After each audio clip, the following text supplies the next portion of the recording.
Hey, what's up teman-teman? Kalian pernah dengar tentang SSH? SSH atau Secure Shell itu adalah teknik kontrol server jarak jauh.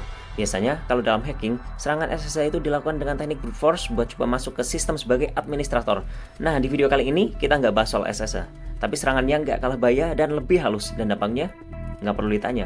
Perusahaan sekelas Equifax dan Yahoo pernah jadi korbannya, yang ngebuat data pribadi jutaan pengguna bocor ke publik. Nama serangan ini adalah Insecure Deserialization.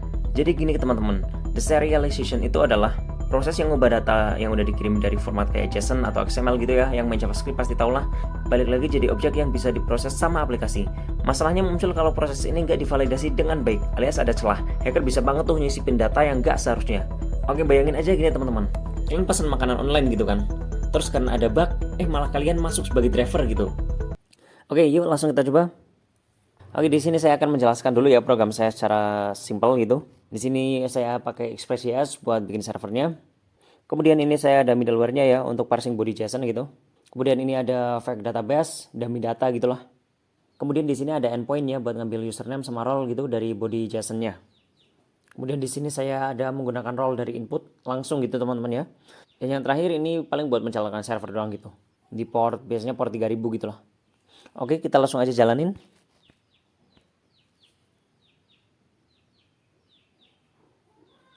Oke, BTW kalau dari kalian ada yang pengen source-nya, tinggal komen gitu ya. Ntar saya upload di GitHub.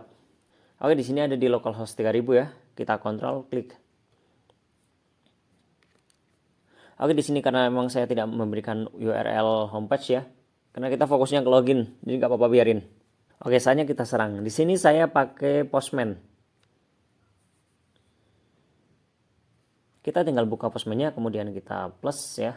Oke, URL-nya kita ganti post. Karena kita akan mengirimkan data. Sini adalah datanya. Ntar saya jelasin apa maksud dari satu-satu ini teman-teman ya. Jadi curl ini merupakan command line tool buat ngirim HTTP request. Nah kemudian expose ini buat menentukan metode HTTP post buat ngirim data ke server. Nah kalau ini merupakan URL-nya ya, yang tadi. Ini URL yang buat ngakses login. Nah ini ada heads content type application JSON ini buat ngasih tahu kalau data yang dikirim itu berupa JSON. Nah ini ada strip D, username, profile, role user ini yang tadi ya, ini data yang dikirim gitulah, data JSON yang dikirim, data daminya. Oke, di sini kita copyin aja langsung ya daripada ngetik satu-satu. Ini kan tadi ada role-nya user gitu ya. Oke, ini URL-nya kita ganti post udah karena kita mengirim data. Ini yang kemarin-kemarin ya. Misalnya kalau di sini langsung hilang teman-teman, langsung jadinya gini. Makanya nggak bisa diketik di sini ya, diketiknya di luar aja gitulah. Kemudian saya send. Nah ini udah keluar ya. Ini welcome user, you have limited access. Kemudian coba kita ganti di sini teman-teman. Ini kalau misalkan aplikasi yang kita buat itu nggak divalidasi dengan benar ya. Kayak tadi kan itu dia langsung ngambil role-nya gitu. Nah ini di sini tuh dia role-nya langsung diambil gitu. Di sini nih username sama role-nya harus diambil. Seharusnya kalau di sini tuh yang diambil cuma username aja. Ntar saya contohin kode yang benar. Oke, kita kembali ke ini dulu. Kita ganti role-nya, saya ganti admin gitu ya. Kalau di sini kan adminnya nih yang boleh admin kan username admin, ini kan role-nya admin ya. Tapi di sini usernya masih Rofi, role-nya admin. Ya copyin aja langsung saya ke Postman. Tuh hilang langsung lah. Ya udahlah. Saya kirim lagi send. Tuh, welcome admin, you have full access gitu ya. Ini langsung jadi admin teman-teman. Ini padahal yang saya copy yang ini loh. Ini username-nya Rofi padahal. Saya cuma mengganti role-nya. Mungkin kalau nggak percaya nih, saya download save dulu, saya tambahin baru. Ini baru ya, saya post. Tuh kan Rofi, aduh tuh nggak bisa di hold ya. Ya udahlah, send. Tuh, ini jadinya admin. Ini karena waktu kita membuat program, ini mengambil role-nya tuh langsung dari endpoint-nya. Seharusnya tidak boleh kalau langsung dari endpoint-nya, kita harusnya ngambilnya username aja kalau di sini. Ntar ada validasi lagi gitulah. Oke, di sini saya akan menunjukkan kode yang benar tuh yang harusnya bagaimana, dan saya akan menjelaskan kode yang benar tuh yang bagaimana.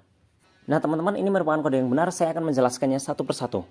Nah kayak yang tadi ya, ini merupakan middleware buat parsing JSON body. Kemudian di sini ada fake database ya, dummy data lah.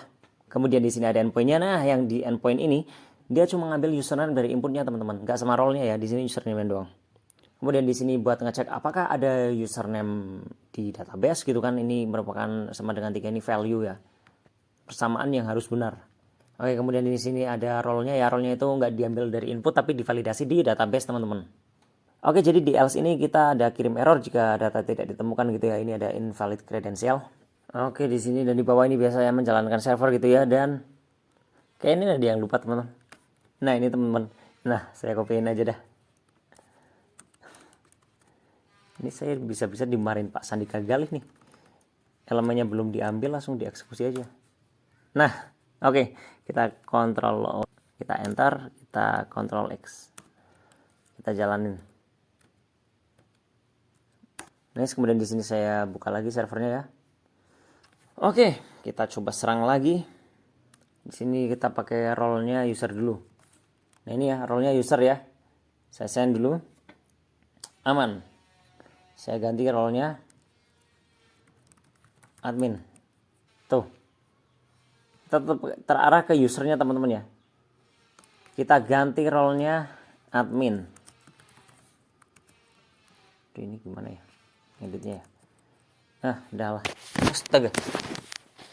Oke teman-teman, kita send ya, ini admin ya. Nah tuh, baru kalau admin bisa.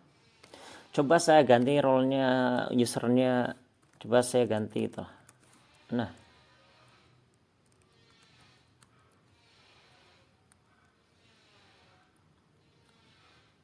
tuh ya, invalid gak ada gitu ya.